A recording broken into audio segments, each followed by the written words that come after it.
This is a clock. It helps us count hours, minutes, and seconds. We know that we cannot stop time. With the birth of a person, another clock is started, the clock of his life. And that clock, unlike this wall clock, they goes in the opposite direction, like a timer counting the remaining years, days, and until the last second for this person. And the time will come when the hands will move to the value of 0. And what then? Non-existence? So what is the point of living then if we will just die and that's it? It's true that the material ends and we can observe this. However, there's a part of man that does not cease to exist. Soul. This is what many scientists and Greek philosophers tried to understand. Plato explained the soul as that which bears moral properties and endows a person with the ability to logically and rationally think. In other words, it is what makes us who we are. But we can't touch the soul directly, so many don't believe in its existence. Science tries to answer the question of the existence of the soul.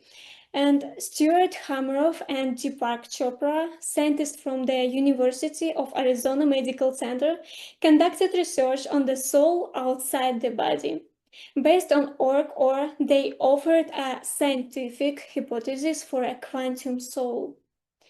By examining the testimonies of people who had survived cardiac arrest, they could conclude that their memories were very similar.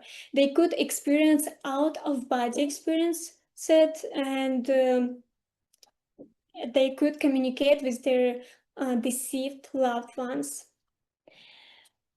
This theory that those could have been hallucinations was dismissed since hallucinations do not leave memories. Thus, by conducting other researches and studying the human brain, they told, we conclude the concept of a quantum soul is scientifically plausible. All that remains is to figure out what to do with this eternal soul. No one needs proof of the existence of good and evil. And there is a battle for the soul. And it's perfectly fair that every soul receives retribution for the choices it made while living in the body. But we can't go even a day without doing, saying, or thinking something bad. So where's the way out? Scientists are just beginning to discover the eternity, the soul, but the Bible has always spoken of it. So we will turn to this source, John 3:16.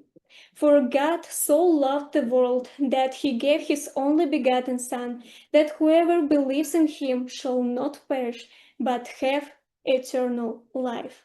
This is the only way to faith.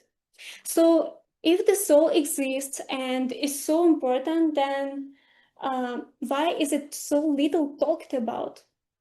We sometimes so caught up with improving our daily life that we forget about our souls. But before the fear of death, only what is truly important remains. This happened with me about almost 5 years ago. One evening, I suddenly felt a lack of oxygen.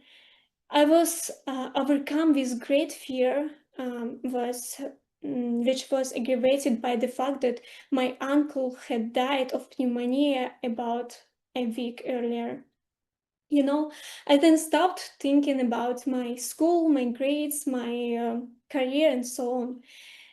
All I could think about was how had I lived? What was my relationship with God? Where would my soul be? I could only pray to Jesus and ask him to save my soul. That moment has turned my mind upside down. It made me think about my soul. Don't wait until the last moment to care about your soul, because not every person is given a chance to forgive, to ask for forgiveness, to change something.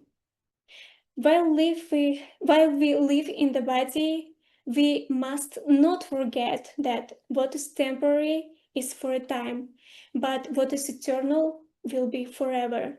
So let thus earthly things not overwhelm our minds, so that we stop searching for the meaning of life, for resolving the question about eternity.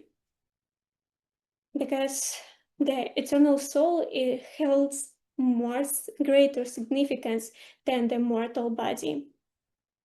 And the time will come when the soul will remove the shell of the body, for which the clock will be stopped, and the soul will live forever.